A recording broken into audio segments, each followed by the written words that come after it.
To what point do you think your thoughts can become reality? Or is it impossible because they just don't even take up any space? It was my first year in high school. I shifted from a passive and welcoming environment to a more of you've got to watch your own back kind of environment. Naturally, I experienced intense anxiety about making friends, and I undoubtedly felt insecure about what people would think about me. Friendship was such an important term in my life. I relied too much on others for happiness rather than myself. It was as if I was placing my happiness in the hands of a stranger. I became so intact with conversations and other people's comments. The days went by as not caring for whatever is spoken was normalized around me. Throwing harsh words around was suddenly normal. I would listen to every comment about me carefully. I would watch the slightest changes in people's actions, waiting for the worst to come. Every step I took, it was as if I was waiting for death to approach me. What for? For words that I allowed to conceal my mind of 1,000 neurons? You're not smart enough to do this and this. I don't really care about you, even if you consider me your friend. Constant sentences that I depended my thoughts and feelings on. The days went by as all I thought about was what people would say about me. My appearance transformed to the colors of my thoughts: black, darkness, sweats, and hoodies. My life was a shell, my mind was a pearl. My life paid too close attention to the waves crashing down, but my mind paid too close attention to the destruction. All I thought about was everyone's comments. My friends noticed my deterioration. They seek to help me out, yet I refused. I kept refusing, knowing that I was the cause of my own downfall. I referred to the bad comments as bullying. The exact statement of bullying gave me an excuse for the way I allowed myself to feel.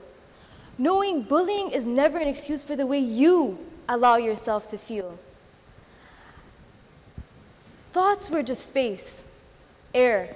I allowed them to roam freely. I was the inventor of them.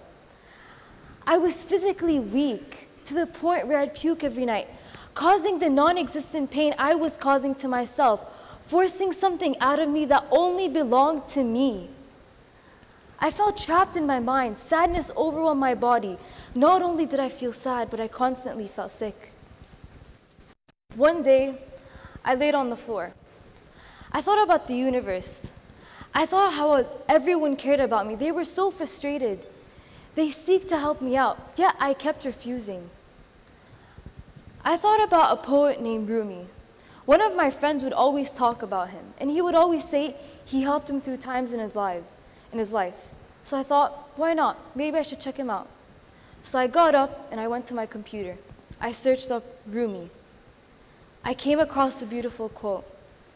You are a mirror reflecting a noble face. The universe does not lie outside of you. Look inside yourself. Everything you want, you are already that. It took me a second. I said to myself, I am the king or queen of whatever I endure or feel. I am the source of whatever I think or feel. Instead of waves becoming a vision of destruction, they became a vision of purity. As humans, we always believe that the environment is in charge of us, and it has a full impact on us. Yet the environment can shape us in some sort of way, but it's not one to rule our mind. Happiness and sadness aren't just terms which are restricted to where you've gone in your life and what you've done. The reality of those two terms is what you allow yourself to feel throughout the journey. I am reality. I am the universe. Whatever I say or do will happen. Whatever I think will happen. The reality lies within me. Thoughts may be just a space roaming through air, but it's a bright pearl controlling the shell. Thank you.